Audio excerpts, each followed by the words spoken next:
오늘 아침에 우리가 읽은 예레미야 21장 말씀도 굉장히 무시무시한 말씀들이 쭉 기록이 되어져 있습니다. 시드기야 임금이 이제 예레미야 선지자에게 자기 일꾼들을 보내가지고 제발 자기 나라가 멸망하지 않도록 여호와 하나님께 좀 기도를 해달라고 부탁을 했는데, 거기에다 대고 예레미야 선지자를 통해 가지고 하나님께 선포한 말씀은 더 무시무시한 말씀입니다. 하나님 말씀의 핵심은 무엇이냐면, 지금 유다 왕국이 겪고 있는 이런 모든 그 풍전등화 같은 그런 상황들이 느부갓네살이라고 하는 바벨론 왕 때문에 일어나는 일들이 아니라 하나님이 직접 이 일을 하고 계시는 것이다, 이렇게 말씀을 하고 있는 거예요. 그러니까 느부갓네살이 겉으로 볼 때는 예루살렘을 공격하고 하고 있는 것처럼 보이지만, 사실은 하나님께서 남왕국 유다하고 예루살렘을 심판하고 있다, 이렇게 말씀을 합니다. 그러면서 하나님께서 더 이상 그 참을 수 없는 분노, 노여움, 우라, 이런 것들이 치밀어 오른 상태다, 이렇게 아주 엄하게 말씀을 합니다. 5절과 6절을 다시 보시면, 내가 든 손과 강한 팔 곧 진노와 분노와 대너로 친히 너희를 칠 것이며, 내가 또 사람이나 짐승이나 이 성에 있는 것을 다 치리니 그들이 큰 전염병에 죽으리라 하셨다 하라, 이렇게 말씀합니다. 느부갓네살 왕이 문제가 아니고 하나님께서 전염병까지 보내가지고 너희들을 치겠다, 이렇게 말씀을 하고 있는 것입니다. 그러면서 이제 전염병과 기근에서 살아남은 이런 사람들은 나중에 느부갓네살에게 넘어져서 칼로 쳐 죽임을 당할 것이다, 이렇게 말씀을 또 하고 있죠.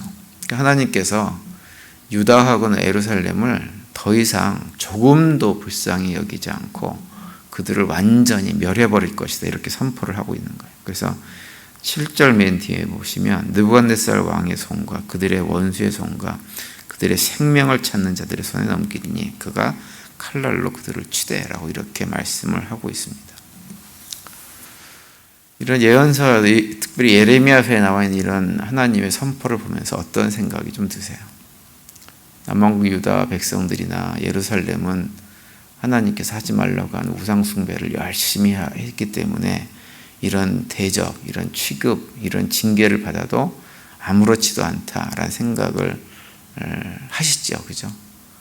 사실은 그 생각이 맞는 얘기입니다. 그런 죄를 범하고 살면 하나님께 이런 징계를 받는 것이 지극히 정상이죠.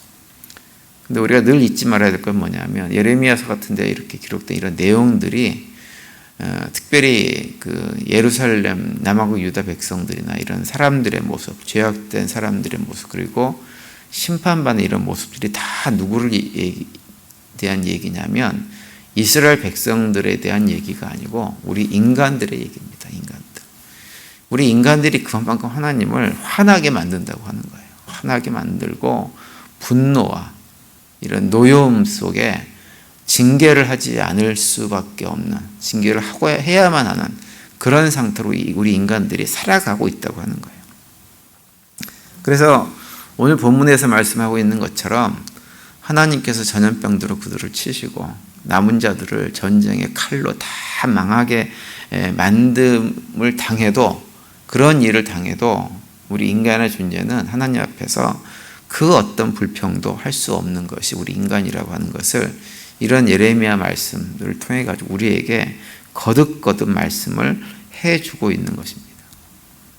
그래서 우리가 특별히 이제 예수 믿고 하나님 자녀가 된 우리들은 이런 말씀을 이렇게 읽고 묵상하면서 거듭 고백할 수밖에 없는 건 뭐냐면, 사실은 우리들도 하나같이 다 예레미야서에 기록된 말씀, 그렇게 징계받고 하는 이런 사람들처럼 우리도 똑같이 징계를 받아도 할 말이 없는 그런 존재들인데, 그런 우리들을 하나님께서 불쌍히 여기시고 사랑하셔가지고 독생자 예수 그리스도를 이 땅에 친히 보내주셔서 우리의 죄를 다 해결하시고, 그 예수님의 십자가 사건이 나의 죄 때문이라고 고백하는 그 믿음의 고백 하나만 보시고 우리를 하나님 자녀 삼아주시고, 말씀을 통해서 성령 하나님을 통해서 우리로 하여금 어제 제가 말씀드린 대로 그나마 이 정도라도 신앙생활을 할 수 있도록 만들어주신 이런 모든 것들이 하나님의 은혜고 하나님의 사랑이라고 하는,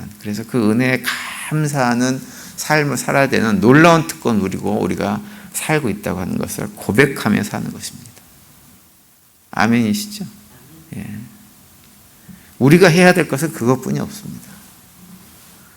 세상 사람들 죄 지으니까 죄 짓다가 망하는 꼴을 보면 쌤통이다 이런 것이 아니라, 이럴 것이 아니라 그들의 모습을 보면서 본래 나도 저 지경이었는데, 본래 나도 저렇게 당해도 아무런 할 말이 없는 존재인데 하나님께서 내가 뭐라고 독생자를 보내주셔가지고 그 모진 고문당하게 하시고 그의 보혈의 은혜로 내가 살아나서 이렇게 하나님 백성이 되게끔 하시고, 또 하나님의 뜻을 조금 깨달아 알아가지고 또 그 일을 해보겠다고 애쓰는 하나님 자녀로서 삶을 이렇게 살게 하셨나라고 하는 걸 생각하면서 우리가 해야 될 것은 무엇이냐?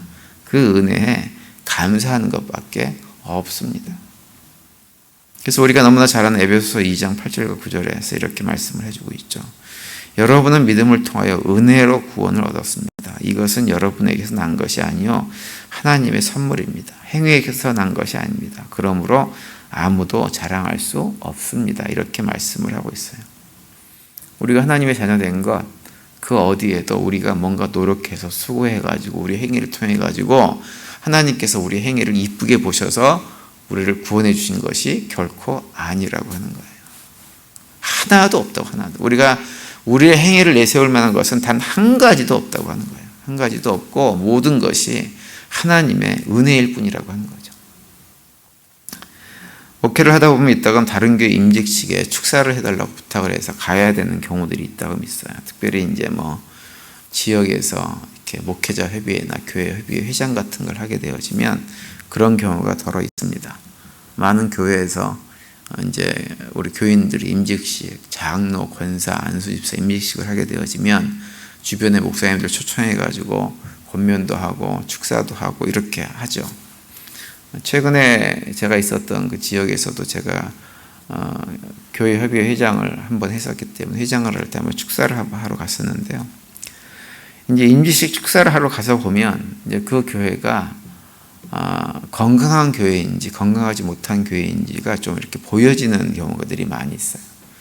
건강한 교회는 어떤 모습을 참 많이 보이냐면 임직식의 예배 순서나 행사의 초점이 어디에 가 있냐면 하나님께 감사하는데 초점이 가 있습니다. 근데 건강하지 못한 교회를 가서 보면, 문제가 있는 교회 가서 보면 그 임직식 자체가 지나칠 정도로 임직을 받는 분들을 축하하는 일에 초점이 맞춰져 있는 것을 볼 수가 있어요. 물론 축하해야 될 일이지만 초점이 거기에 가 있는 건 좀 문제가 있는 것입니다. 여러분, 우리가 신앙생활을 하다가 여러 가지 직분 가운데 이렇게 부름을 받고 임직을 하게 되어지면 우리가 가져야 될 마음은 뭔가요? 내가 그동안에 이 교회 와가지고 집사 때로부터 시작해가지고 열심히 고생 죽어라고 했는데 드디어 하나님께서 나를 갖다가 알아주셔가지고 이런 직분의 자리에 앉게 만들어주시는구나 라고 하는 생각을 해야 됩니까? 아니죠. 우리 교회는 그렇게 생각하시는 분들이 단 한 분도 안 계시죠. 우리가 가져야 할 생각은 무엇이냐 하면 내가 자격 없는데, 능력 없는데 하나님께서 내가 뭐라고 나를 불러주셔서 택하셔서 이런 놀라운 직분을 맡겨주셨나 라고 하는 그 은혜에 대한 감사의 고백이 우리들이 해야 될 전부입니다. 만약에 우리가 그런 고백을 하지 않고 내가 그동안에 수고한 노력한 보상을 하나님께 해주시는구나 라고 하는 생각을 가지고 임직을 하게 되어지면 임직이 된 다음에 제대로 교회를 정말 섬길 수가 없게 되어집니다. 많은 경우 임직자들이 문제를 일으키는 큰 이유는 그런 생각을 가지고 하다 보니까 이제는 그 자리에 올랐으니 그 자리에서 봉사하고 섬기는 것이 아니라 사람들한테 대접받고 인정받는 거, 여기에 마음을 주다 보니까 여러 가지 문제가 생기는 것입니다. 우리가 하나님께서 나에게 무엇을 맡겨주셨든지 거기에 감사할 때, 내가 무엇이라고 고백하면서 겸손할 때 우리는 우리에게 맡겨진 자리를 제대로 감당을 할 수가 있는 것입니다. 그래서 데살로니가전서 5장에 보면 우리한테 뭐라고 말씀하시냐면 너희는 범사에 감사하라 이렇게 말씀하세요.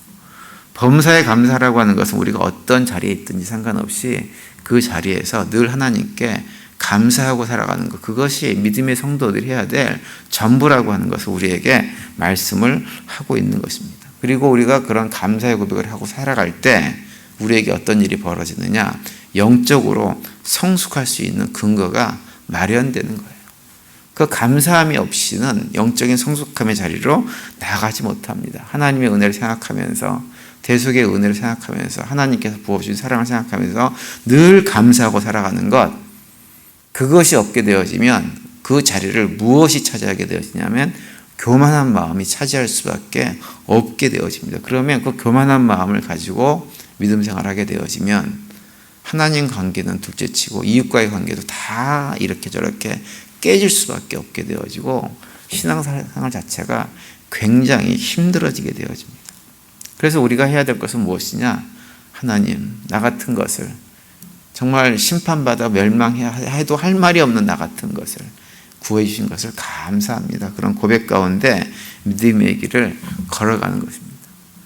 오늘 우리가 부른 찬송가 보면 천부의 의지 없어서라고 하는 가사처럼 우리가 하나님께, 우리는 모두 다 손들고 하나님밖에 의지할 것이 없습니다. 감사할 것이 밖에 없습니다라고 고백하면서 나가는 것, 그것이 믿음의 성도들이 가져야 될 바른 자세입니다. 오늘 하루 또 지내시면서 하나님의 그 노여임, 분노, 우라 이런 표현들이 많이 나오는 오늘 본문을 기억하시는 가운데 내가 본래 그 대상이었는데 하나님께서 나를 불쌍히 여기시고 사랑해 주셨다라고 하는 그 은혜 가운데 머무는 하루가 될 수 있게 되기를 간절히 바랍니다. 그래서 그 은혜 가운데 감사하고 겸손함으로 주님과 동행하시면서 오늘도 주님께서 주시는 평강이 우리 삶에 넘치는 복된 하루가 되시기를 간절히 축원드립니다.